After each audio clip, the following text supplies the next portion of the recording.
It is now time for the Your Name Here tip of the week with Rich Cowgill.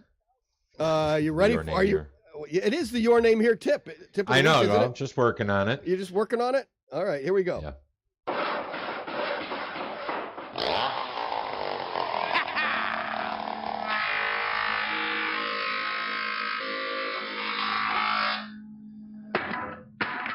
Okay, Sparky. That board would have snipe on the end before it hit the floor. Yes, it would. All right. So you're talking about split plate block and roofing a little bit. So I'm kind of sticking to the roof theme here. Okay. And I don't expect listeners, sit around at night and, with some kind of construction dictionary and learn all the words that we use. Like Ron does. I mean, like Rich does. Yeah. I'm sorry. Yes. Yeah. But, if you need work done on your house, first thing you should do is familiarize yourself with some of the correct descriptions for the parts and pieces. That way, if you rely solely on the contractor to educate you, you're not going to fully understand what you're being sold, or worse, what you're not getting for your money. So it's important to know it. So this spring, everybody's looking at roofs. So let's talk about roofs for a little bit. The roof pitch, that's the angle of your roof. So if they tell you it's a 612 pitch, that's the angle or the pitch of your roof. It means for every 12 inches you go horizontally, the roof rises 6 inches. So 812 is, 12 inches horizontal, 8 inches vertical. So that's your pitch. You can also do it in degrees, like a 612. That's 26.56 degrees. But what's a 1212? What's a 1212? That's about a 45. That's the easy one. Your speed square is perfectly set for a 1212. Yes. So then the type of roof you have, gable is where you have that triangle at each end. Right. And okay, then you have a hip, which means the hips are going from each of the four corners up to a center ridge board. It's like a gable end roof with the gable laid down at the same angle as the roof. I sound like a stretch pyramid. Stretched pyramid. Stretched pyramid, possibly. Well, the funny thing is that we always tell people is like, how long your ridge board is? It's the difference in the length and the width. That's why you have to have a ridge board. Oh, okay. If you got a building that's 20 foot one way and 30 foot the other, you need a 10-foot ridge board. That's the only way to make it square. It's that simple. That's how hard the geometry is. Wow. See, that's how you had to pay attention in school. No. Right. So your roofing material, obviously that's just your decorative material that's installed to protect your house from the elements, but it doesn't have to be shingle, it could be tile, it could be anything, but ultimately those are really not to keep water out. Those are actually to protect your underlayment or secondary water barrier. So if you put 30-pound felt down, or like we do in Florida, we use we call it peel and stick, but it's like ice and water shield. Right. The self-adhering membrane, that is actually what keeps the water out of your house. The tile that we put on there is to protect the membrane. Right, and because it's not sun rated or anything like that, it can't take exactly. And the water, wind-driven rain gets under the tile roof, so you have to have your drainage planes and so on. So, and then venting your roofs, and this is what you guys are talking about more so with the split-face block, is roof venting is extremely important. And roof venting only works if you have soffit venting. Mm-hmm. So in other words, you have to have some place for this air to come from in order for it to get out. 1 cubic foot out, 1 cubic foot in. Right. It's all very simple stuff, but you got to have space. Any penetration, all those, your sewer stack, could be fans, could be anything, but any penetrations must be flashed.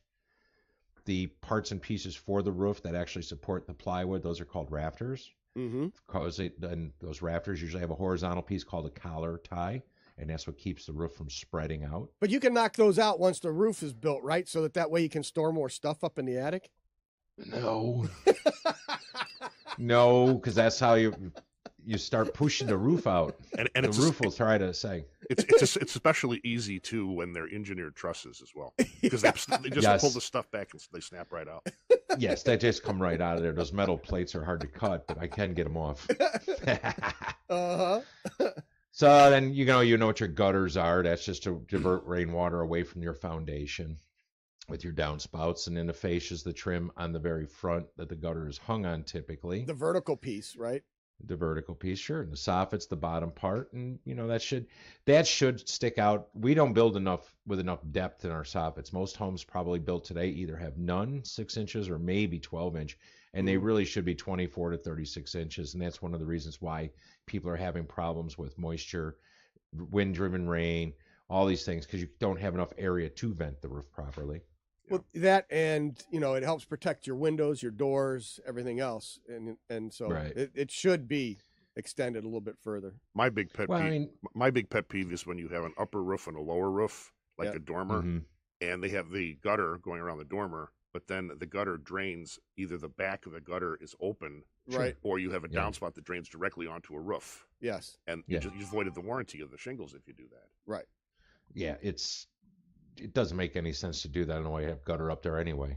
Yeah. On a dormer, it's like let the rain go to the shingle and it'll be fine. Yeah, exactly. Imagine everything you could do with Flex Seal liquid.